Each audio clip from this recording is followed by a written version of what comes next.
آج میں آپ کو صرف ایک انسان کی کہانی نہیں سنانے جا رہا۔ آج میں آپ کو اس نام سے روشناس کروانے جا رہا ہوں جس نے تاریخ کا رخ بدل دیا۔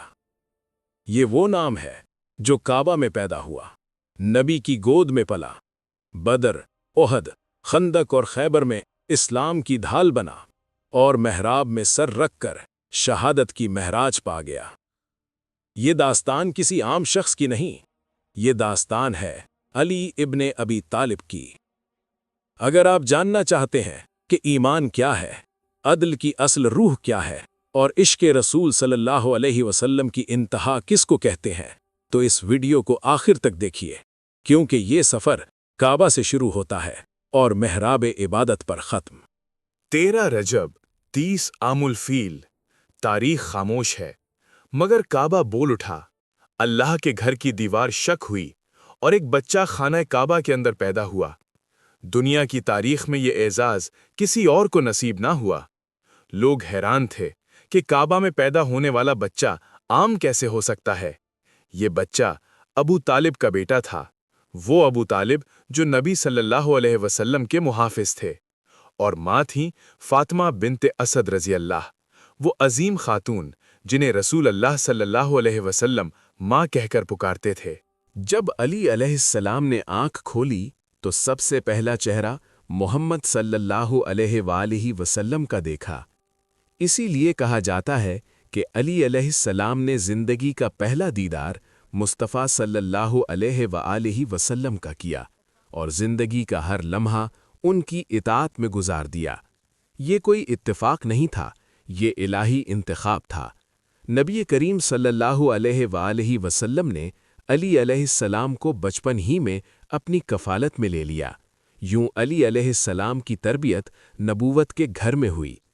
قرآن، عبادت، صداقت، شجاعت، حلم، علم اور وقار سب کچھ اسی در سے ملا جہاں سے ایمان کی خوشبو اٹھتی تھی۔ جب اسلام کا اعلان ہوا تو سب سے پہلے جس دل نے لبیک کہا وہ علی کا دل تھا۔ یہ وہ شخصیت تھی جس پر کبھی شرک کا سایہ بھی نہ پڑا۔ دعوت ذوالعشیرہ کے دن جب رسول نے مدد طلب کی تو مجمع خاموش تھا، مگر ایک آواز اٹھی، یا رسول اللہ صلی اللہ علیہ وسلم، میں آپ کا مددگار ہوں۔ یہ آواز علی کی تھی، اور نبی صلی اللہ علیہ وسلم نے فرمایا، یہ میرا بھائی ہے، میرا وصی ہے اور میرا جانشین ہے۔ وہ رات جب مکہ دشمنوں سے گھرا ہوا تھا، نبی صلی اللہ علیہ وسلم کے قتل کا منصوبہ تھا۔ ایسی گھڑی میں رسول صلی اللہ علیہ وسلم نے اپنے بستر پر سونے کے لیے علی کو بلایا۔ علی نے ایک سوال نہ کیا، بس کہا، یا رسول اللہ صلی اللہ علیہ وسلم، علی کی جان بھی آپ پر قربان ہے۔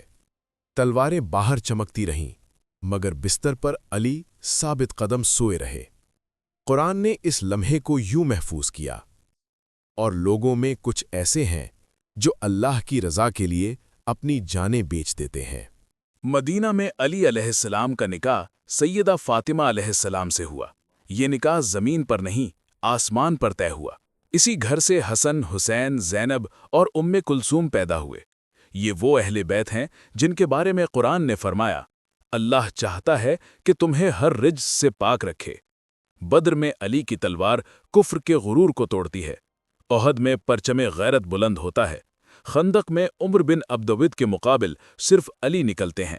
نبی صلی اللہ علیہ وسلم فرماتے ہیں، آج پورا ایمان پورے کفر کے مقابل جا رہا ہے۔ ایک ضرب اور تاریخ بدل گئی۔ خیبر کا دروازہ جسے فوجیں نہ ہلا سکیں، علی نے کندھوں پر اٹھا لیا۔ یہ طاقت نہیں تھی، یہ اللہ کی نصرت تھی، اور نبی صلی اللہ علیہ وسلم کا اعلان، میں علم کا شہر ہوں اور علی اس کا دروازہ ہے۔ غدیر کے میدان میں ہزاروں کے مجمع میں نبی صلی اللہ علیہ وسلم نے فرمایا، جس کا میں مولا ہوں اس کا علی مولا ہے۔ یہ صرف جملہ نہیں تھا، یہ قیادت، ولایت اور روحانی رہبری کا اعلان تھا۔ جب خلافت ملی تو علی نے کوفہ کو دارالحکومت بنایا۔ ایسا عدل قائم کیا کہ آج بھی غیر مسلم اس کی مثال دیتے ہیں۔ حاکم بھی علی، قاضی بھی علی، فقیر بھی علی۔ 19 رمضان، فجر کا وقت، علی سجدے میں تھے کہ زہر آلود تلوار گری، لبوں پر الفاظ تھے، فزت ورب الکعبہ، رب کعبہ کی قسم میں کامیاب ہو گیا۔ 21 رمضان، علی اپنے خالق سے جا ملے۔ علی علیہ السلام کی زندگی ہمیں یہ سکھاتی ہے، ایمان زبان سے نہیں کردار سے پہچانا جاتا ہے۔ شجاعت تلوار نہیں حق کے دفاع کا نام ہے، اور اللہ کے لیے جینے والا مر کر بھی زندہ رہتا ہے۔ اسی لیے صدیوں بعد بھی دل پکار اٹھتے ہیں، علی ولی اللہ، علی شیر خدا، علی باب العلم، علی امیر المؤمنین۔ اگر اس پیغام نے آپ کو سوچنے پر مجبور کیا ہو تو ویڈیو کو لائک کر دیں، اور ایسے ہی سچ پر مبنی کانٹینٹ کے لیے چینل کو سبسکرائب کریں۔ یہ ایک کلک کسی اور تک یہ پیغام پہنچا سکتا ہے۔